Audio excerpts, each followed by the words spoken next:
আমি কি সুন্দর?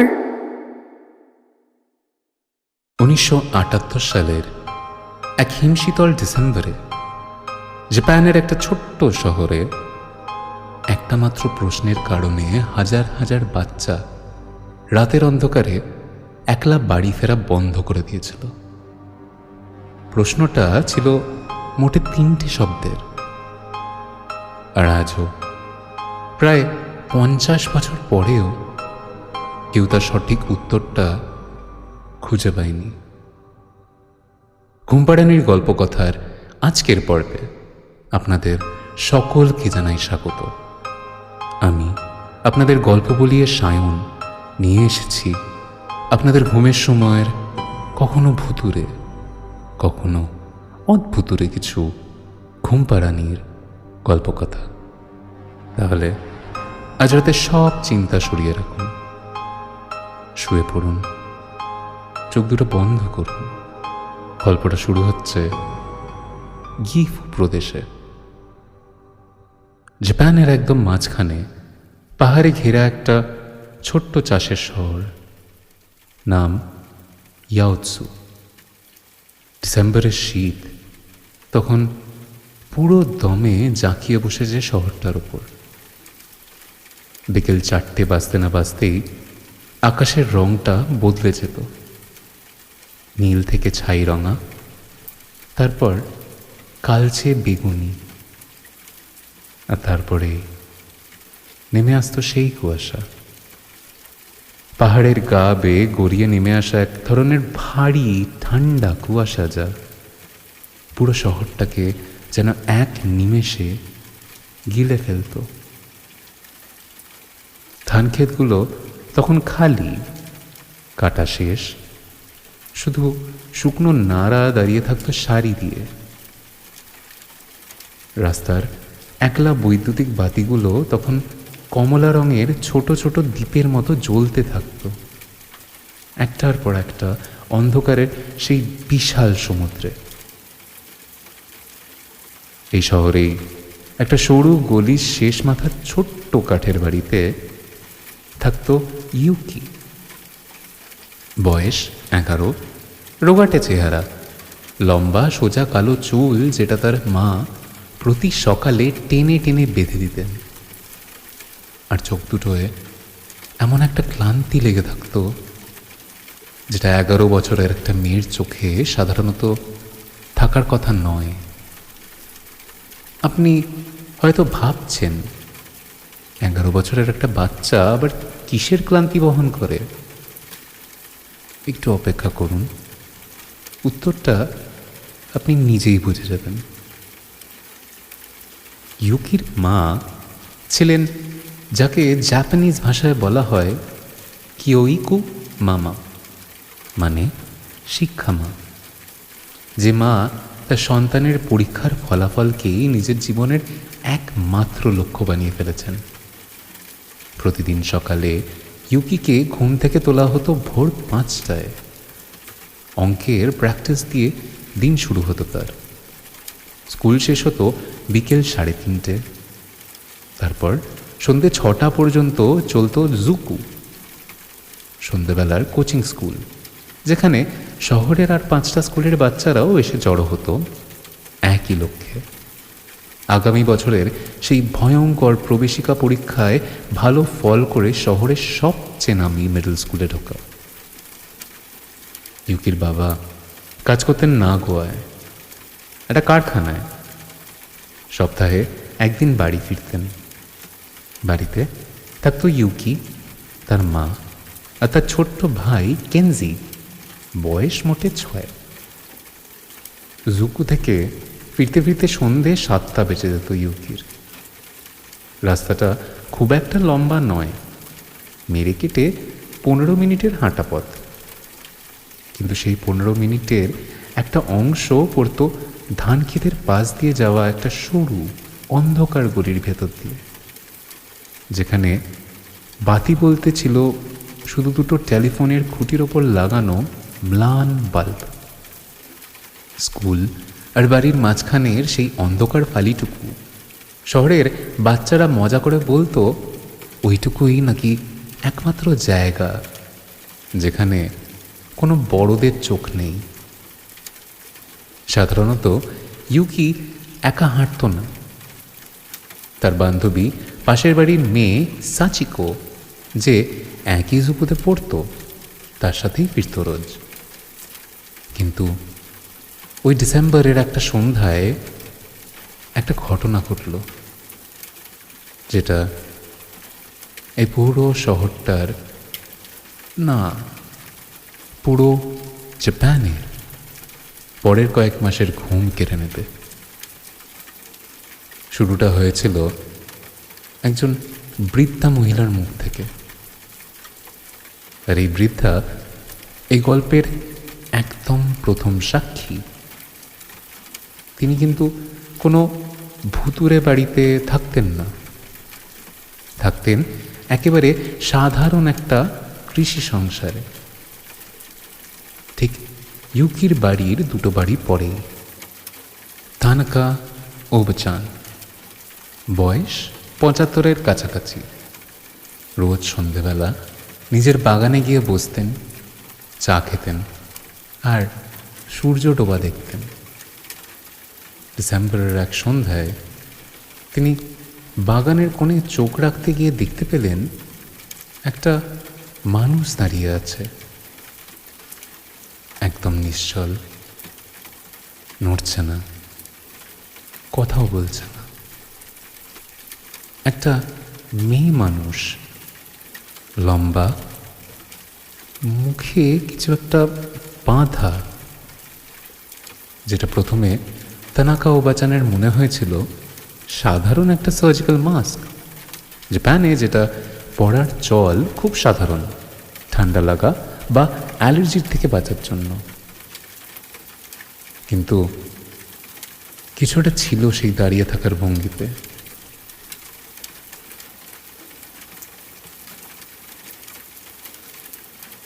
যা তানাকা ওবাচানের বুকের ভেতরটা ঠান্ডা করে দিয়েছিল। তিনি চোখ সরিয়ে নিয়েছিলেন এক মুহূর্তের জন্য, আর যখন আবার তাকালেন, জায়গাটা খালি। এখন আপনি হয়তো ভাবছেন এটা একজন বয়স্ক মানুষের চোখের ভুল, তার বেশি কিছু না। শহরের অনেকেই প্রথমে সেটাই ভেবেছিল, কিন্তু গল্পটা এখানেই থেমে থাকেনি। দিন দশেক পর জুকুর ক্লাসরুমে একটা নতুন গল্প ঘুরতে শুরু করলো। যেমন আগেই বলেছি, এই জুকুতে শুধু ইউকিদের স্কুলের বাচ্চারাই আসতো না, শহরের অন্য দুটো প্রাইমারি স্কুল থেকেও বাচ্চারা আসতো সন্ধ্যেবেলা। একই ক্লাসরুমে বসতো, একই অঙ্ক করত। আর এটাই ছিল সবচেয়ে বিপজ্জনক ব্যাপার, যদিও তখনও কেউ সেটা বুঝতে পারেনি। মিকি নামের একটা মেয়ে, যে অন্য একটা স্কুল থেকে আসতো, তার মুখ থেকেই প্রথম পুরো গল্পটা শোনে ইউকি। মিকি বলেছিল তার পাড়ায় নাকি একজন মহিলাকে দেখা গেছে, লম্বা, ফর্সা, সোজা কালো চুল, গায়ে একটা লাল রেনকোট, আর মুখে একটা সাদা মাস্ক। আর সেই মহিলা নাকি রাস্তায় একা কোনো বাচ্চাকে পেলেই তাকে থামিয়ে একটা প্রশ্ন করে, ওয়াতাশি কিরে, আমি কি সুন্দর? মিকি বলেছিল যদি তুমি না বলো, সে সাথে সাথে কোটের ভেতর থেকে একটা জিনিস বের করে। কেউ বলে কাঁচি, কেউ বলে কাস্তে, আবার কেউ বলে ছুরি। আর তখনই তোমাকে মেরে ফেলে। আর যদি তুমি হ্যাঁ বলো, তাহলে সে হাসে এবং ধীরে ধীরে নিজের মাস্কটা নামিয়ে ফেলে। আর তখনই তুমি দেখতে পাও তার মুখটা। ঠোঁটের দুই কোণ থেকে কান পর্যন্ত একদম চেরা, একটা পুরনো শুকিয়ে যাওয়া তবে ভয়ঙ্কর ক্ষত, যেন কেউ একবার তার হাসিটাকে জোর করে অনন্তকালের জন্য বাড়িয়ে দিয়েছিল। আর তারপর সে আবার জিজ্ঞেস করে দেমো, মানে এখনো, এমনকি এটার পরেও? আর এই দ্বিতীয় প্রশ্নের কোনো নিরাপদ উত্তর নেই।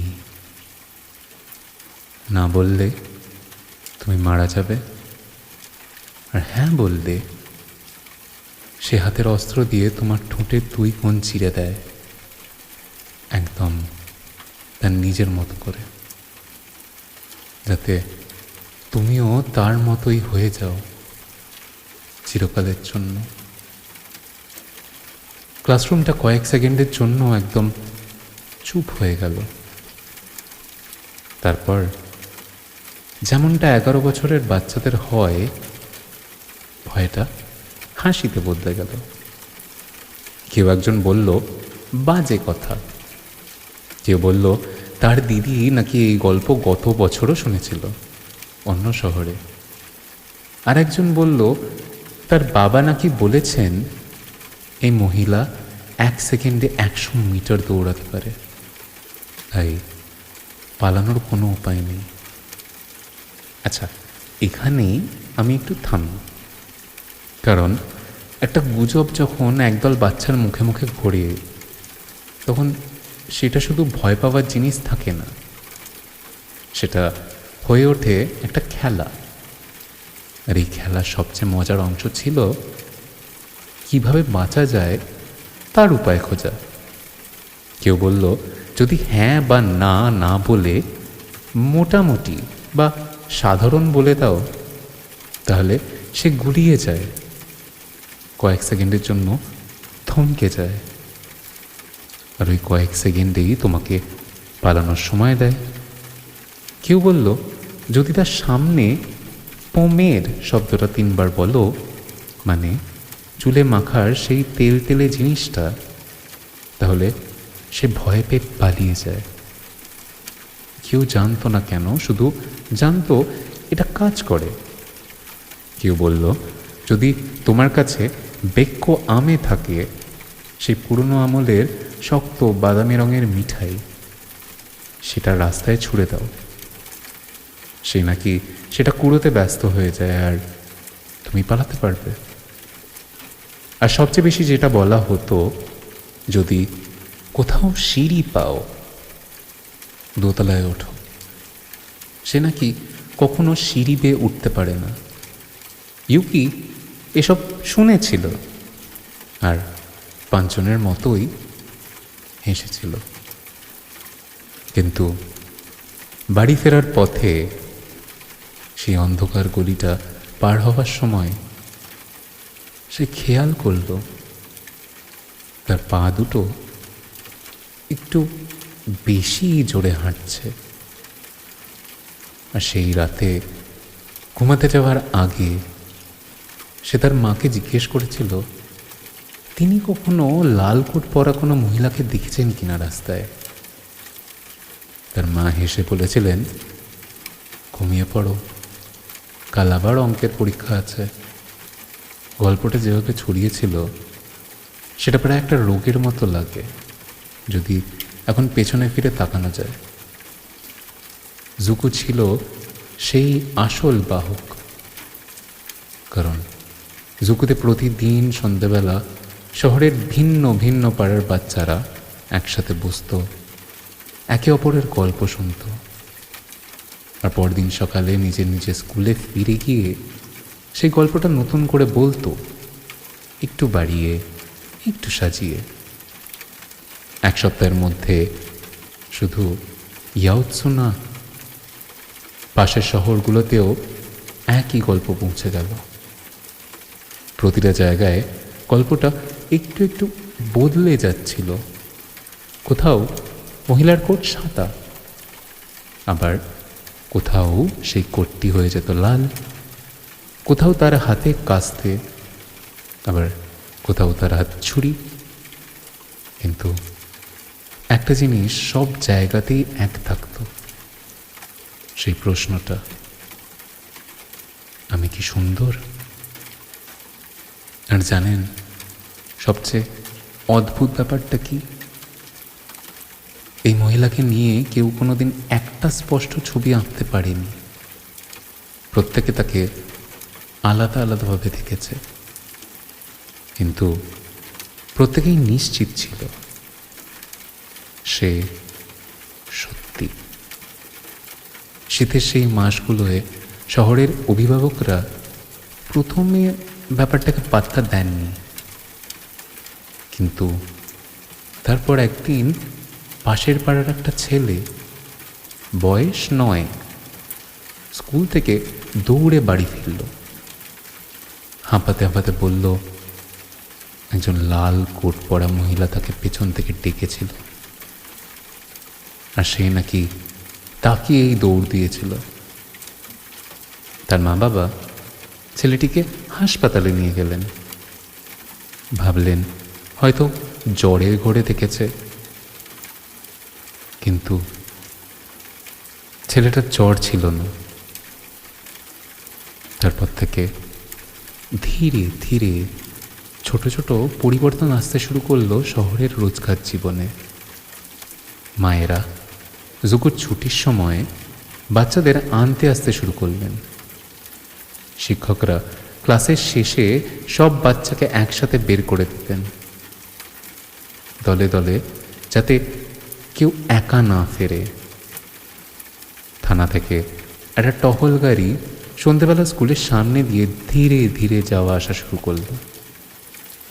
ইউকির মা, যিনি এতদিন এসব বাচ্চাদের গল্পগুলি উড়িয়ে দিচ্ছিলেন, একদিন হঠাৎ কড়া গলায় বললেন, আজ থেকে সাচিকোর সাথেই ফিরতে হবে, একা না।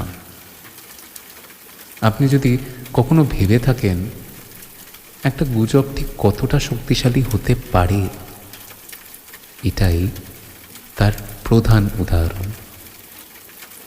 একটা প্রশ্ন যার কোনো প্রমাণ নেই, কোনো ছবি নেই, কোনো নাম নেই, অথচ পুরো একটা শহরের সন্ধ্যাগুলোকে বদলে দিল।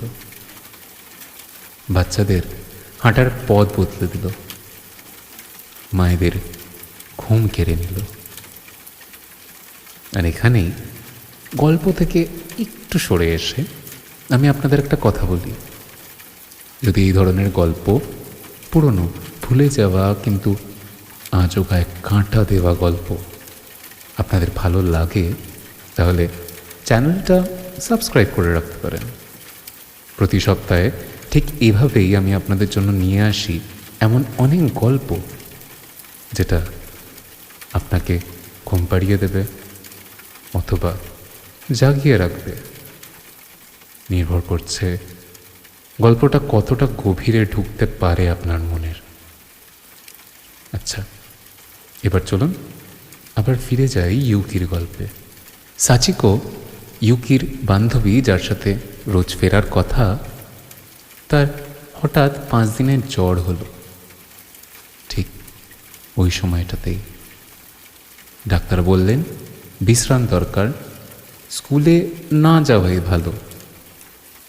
আর ইউকির মা সেই সপ্তাহতেই তার নিজের কাজে একদিন এমন আটকে গেলেন যে জুকু থেকে মেয়েকে আনতে যেতে পারলেন না।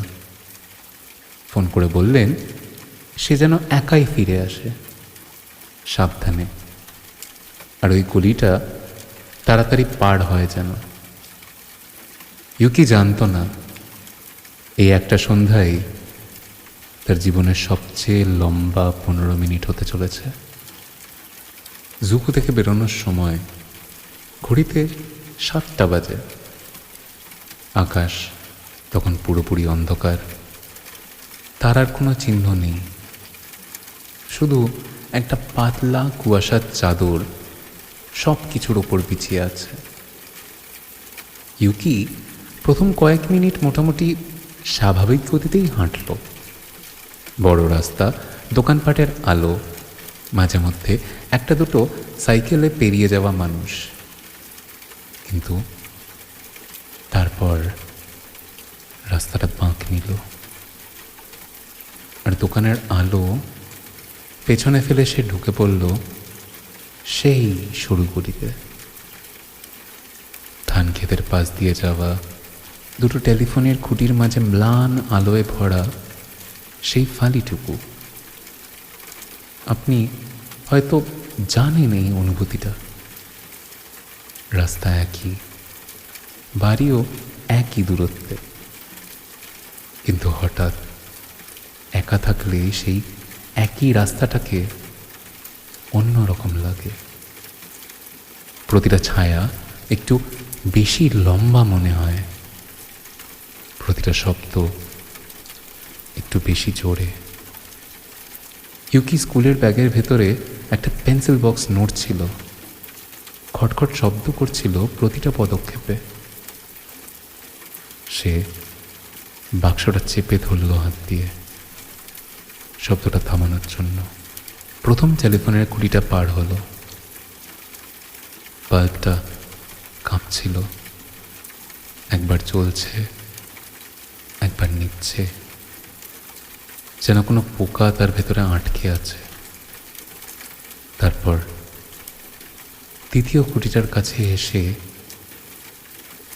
ইউকি একটা শব্দ শুনল, পায়ের শব্দ তার নিজের পেছনে। সে ঘুরে তাকালো না, বরং মায়ের কথা মনে করল, তাড়াতাড়ি পার হয়ে যেও, আর পা চালালো একটু জোরে। পায়ের শব্দটাও একটু জোরে হলো। ইউকি থামলো, শ্বাস আটকে রইল। পায়ের শব্দটাও থামল। এবার সে ধীরে ধীরে ঘাড় ঘোরালো, আর সেখানে দ্বিতীয় খুঁটির ম্লান আলোর নিচে প্রায় 20 মিটার দূরে একজন লম্বা চিপচিপে মূর্তি দাঁড়িয়েছিল, নিশ্চল, গায়ে একটা লম্বা কোট। রংটা আলোয় ঠিক বোঝা যাচ্ছিল না, কালচে নাকি লাল নাকি বাদামি, আর মুখে সাদা কিছু একটা, যেটা প্রথম দেখায় মনে হয়েছিল একটা সাধারণ সার্জিক্যাল মাস্ক। এখন একটা মুহূর্তের জন্য থামুন আমার সাথে। কল্পনা করুন, আপনি 11 বছরের একটা বাচ্চা, একা একটা অন্ধকার গলিতে, আর সামনে 20 মিটার দূরে একটা মূর্তি দাঁড়িয়ে আছে, যেটা আপনি এতদিন শুধু গল্প বলেই জানতেন। কি করবেন আপনি? ইউকি দৌড়ানোর কথা ভাবল, কিন্তু তার পা যেন মাটির সাথে আটকে গেছে। আর তখনই সেই মূর্তিটা নড়ে উঠল, এক পা, তারপর আর এক পা, ধীরে, কিন্তু সোজা তার দিকেই। মূর্তিটা কাছে আসছিল, একটা একটা করে পা ফেলে, আর প্রতিটা পদক্ষেপে ইউকির বুকের ভেতরটা যেন আরো শক্ত হয়ে যাচ্ছিল। 10 মিটার, 5 মিটার। এবার তার মুখটা স্পষ্ট দেখা গেল ম্লান আলোয়। একজন মহিলা, বয়স আন্দাজ করা কঠিন, হয়তো 20-এর শেষ দিকে, হয়তো 30-এর শুরুতে। ফর্সা, প্রায় সাদাটে চামড়া,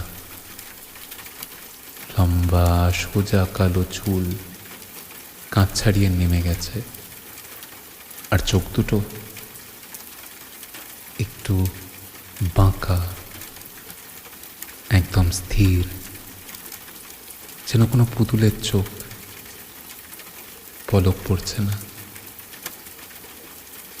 সে থামল ঠিক ইউকির থেকে হাত দুয়েক দূরে, মাথাটা একটু কাত করল, একদম মৃদু, প্রায় ভদ্র একটা ভঙ্গিতে। আর তারপরে সেই মাস্কের আড়াল থেকে নরম, প্রায় বাচ্চাদের মতো একটা গলায় সে জিজ্ঞেস করল, ওয়াতাশি কিরে, আমি কি সুন্দর? সময় যেন থমকে গেল সেই মুহূর্তে।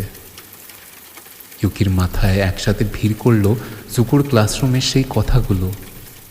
হ্যাঁ বললে মৃত্যু, না বললেও মৃত্যু, আর মিকির শেষ কথাটা, যেটা তখন হাসির ছলে বলা হয়েছিল, কিন্তু এখন হঠাৎ প্রাণের মতো দামি মনে হচ্ছিল। মাঝামাঝি একটা উত্তর দাও। ও গুলিয়ে যায়। ইউকির গলা শুকিয়ে কাঠ হয়ে গিয়েছিল, তবু কাঁপা গলায় সে বলল, আপনি মোটামুটি সুন্দর। মহিলাটার মাথাটা একদিকে হেলেই রইল আরও কিছুক্ষণ, যেন সে উত্তরটা বুঝতেই পারছে না। তার চোখ দুটো একবার কুঁচকে গেল, তারপর আবার সোজা হলো। এই কয়েক সেকেন্ডের মধ্যেই ইউকি একটা পা পিছিয়ে নিল, খুব আস্তে, খুব সাবধানে। কিন্তু মহিলাটা, তার কণ্ঠস্বরে এবার একটা অন্যরকম, একটু ধারালো সুর মিশিয়ে আবার বলল, মোটামুটি, শুধু মোটামুটি। আর তারপর তার হাত উঠল মাস্কের দিকে, ধীরে একটা একটা করে ফিতে খুলল, যেন এটা কোনো তাড়াহুড়োর ব্যাপার না, যেন এই মুহূর্তটাকেই সে সবচেয়ে বেশি উপভোগ করছে। তারপর মাস্কটা নেমে গেল। আমি এই জায়গাটা খুব বেশি বর্ণনা করব না, কারণ কিছু কিছু জিনিস শব্দে বলার চেয়ে নিজের কল্পনায় অনেক বেশি ভয়ঙ্কর হয়ে ওঠে। শুধু এটুকু বলি, ইউকি যা দেখেছিল সেটা তার ঠোঁটের দুই কোণ থেকে শুরু হয়ে প্রায় কানের লতি পর্যন্ত টেনে নিয়ে যাওয়া একটা পুরনো ক্ষত ছিল। শুকিয়ে যাওয়া, কিন্তু কখনো পুরোপুরি সারেনি এমন একটা ক্ষত। একটা হাসি যেটা কেউ কখনো থামাতে পারেনি। আর সেই ক্ষতর ভেতর থেকে একটা ফিসফিসে গলায় প্রায় নিজের সাথেই কথা বলার মতো করে মহিলাটা বলল কিছু একটা নাম, সেন্সেই, একটা হাসপাতালের কথা, ফোমে। শব্দগুলো একটার সাথে আর একটা জড়িয়ে যাচ্ছিল, যেন কোনো পুরনো ভাঙা রেকর্ড বেজে চলেছে বছরের পর বছর ধরে। তারপর সোজা ইউকির চোখের চোখ রেখে এসে জিজ্ঞেস করলো দ্বিতীয় প্রশ্নটা, করে দেমো? এখনো এটার পরেও আমি কি সুন্দর? আর এখানেই জুকু সেই আর একটা গল্প, যেটা ইউকি হাসতে হাসতে শুনেছিল, হঠাৎ তার মাথায় জ্বলে উঠল একটা আলোর মতো। পোমেড শব্দটা, পোমেড শব্দটা 3 বার বলো। মহিলাটা নিজেই যেন সেই শব্দটা বলেছিল কয়েক সেকেন্ড আগে। ইউকির হাত প্রায় নিজে থেকেই তার স্কুলের ব্যাগের পাশের পকেটে চলে গেল, যেখানে তার বাবা গত সপ্তাহে নাগোয়া থেকে একটা ছোট্ট কাঁচের শিশি এনে দিয়েছিল। চুলের পমে একটা নতুন ব্র্যান্ডের নমুনা, যেটা ইউকি এখনো ব্যবহার করেনি, শুধু ব্যাগে ফেলে রেখেছিল। কাঁপা গলায় প্রায় চিৎকারের মতন করে ইউকি বলল, পোমেদ পোমেদ পোমেদ। মহিলাটার মুখের ভাব বদলে গেল এক নিমেষে। তার চোখ দুটো বড় হয়ে গেল, শরীরটা এক পা পিছিয়ে গেল, যেন কেউ তাকে সত্যিই কিছু একটা দিয়ে আঘাত করেছে। আর ঠিক সেই মুহূর্তে ইউকি দৌড় দিল। দৌড়ানোর সময় ইউকির মাথায় একটাই চিন্তা কাজ করছিল, সিঁড়ি। জুকুর বাচ্চারা বলেছিল সে সিঁড়ি বেয়ে ওপরে ওঠে না। গলির শেষ মাথায় বড় রাস্তায় ওঠার ঠিক আগে একটা ছোট দোকান ছিল, একটা মুদির দোকান, যার উপরতলায় দোকানদারের পরিবার থাকতো। বাইরের দিকে একটা কাঠের সিঁড়ি লাগানো। ইউকি পেছনে না তাকিয়ে সোজা সেই সিঁড়ির দিকেই ছুটল। পেছনে সে শুনতে পাচ্ছিল পায়ের শব্দ, কিন্তু সেটা মানুষের দৌড়ানোর শব্দর মতো নয়, আরো অদ্ভুত, আরো দ্রুত, যেন পায়ের বদলে অন্য কিছু একটা মাটি ছুঁয়ে ছুঁয়ে যাচ্ছে। সিঁড়ির প্রথম ধাপে পা রাখতেই ইউকি টাল সামলাতে না পেরে হাঁটুর ওপর পড়ে গেল। ব্যথায় চোখের জল এসে গেল তার, কিন্তু সে থামল না।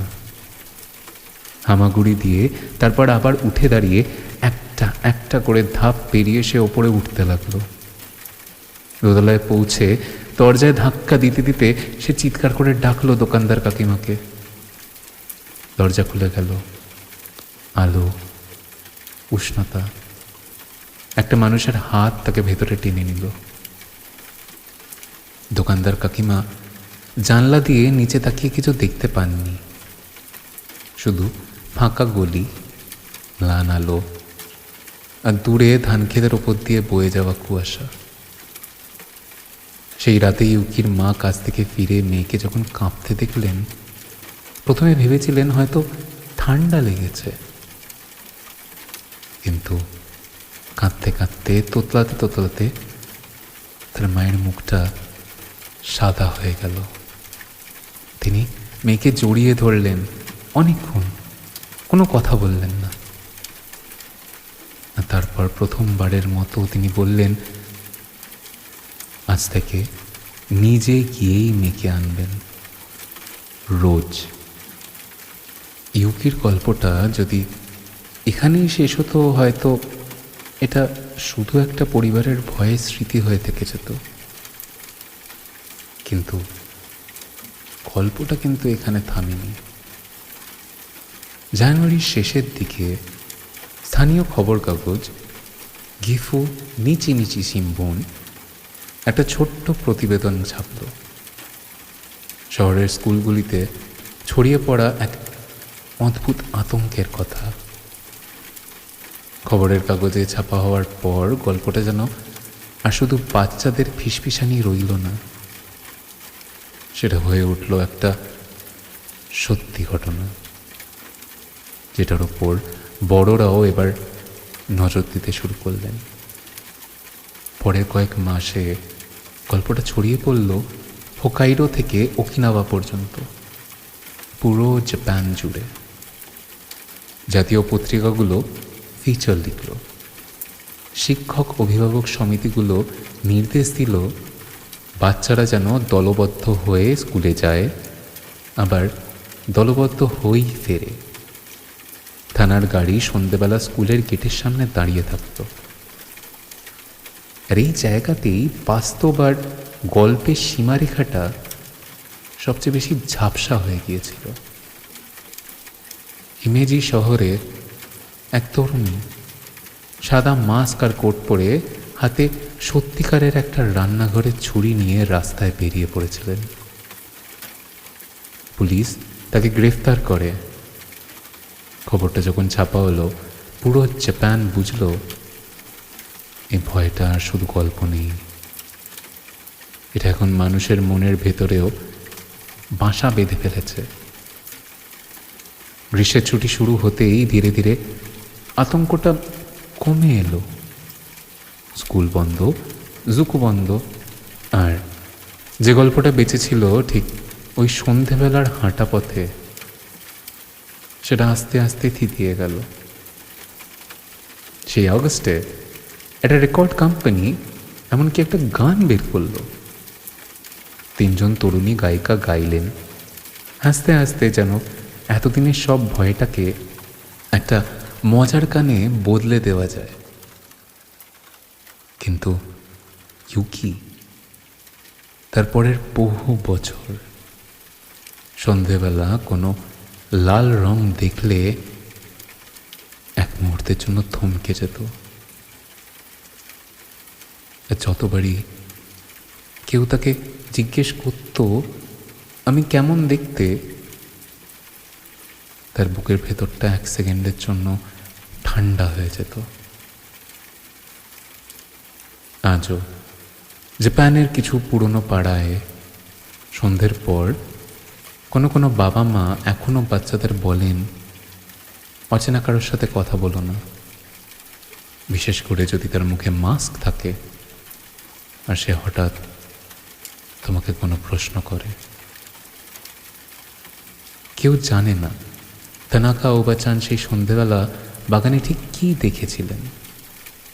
কেউ জানে না ইউকির সেই মুখোমুখি হওয়া সত্যি ছিল নাকি 11 বছরের একটা ভয় পাওয়া মনের কল্পনা।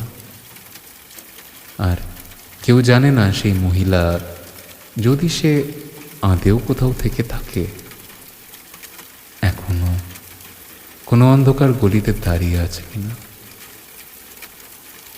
মাস্কের আড়ালে অপেক্ষা করছে কিনা তার পরের প্রশ্নের উত্তরের জন্য। তাই পরের বার যখন আপনি কোনো অন্ধকার রাস্তায় হাঁটবেন একা, আর পেছন থেকে হঠাৎ কেউ ডেকে জিজ্ঞেস করবে আমি কি সুন্দর, ভেবে দেখবেন আপনার উত্তরটা ঠিক কী হওয়া উচিত।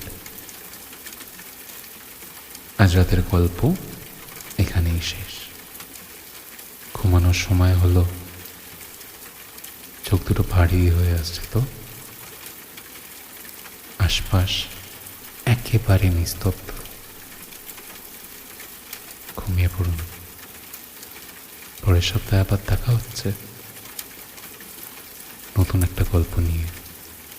আর যদি মনে হয় এমন আরও একটা রাতের গল্প শুনতে ইচ্ছে করছে, এখানেই আছে ঠিক পরের ভিডিওতে। শুভরাত্রি।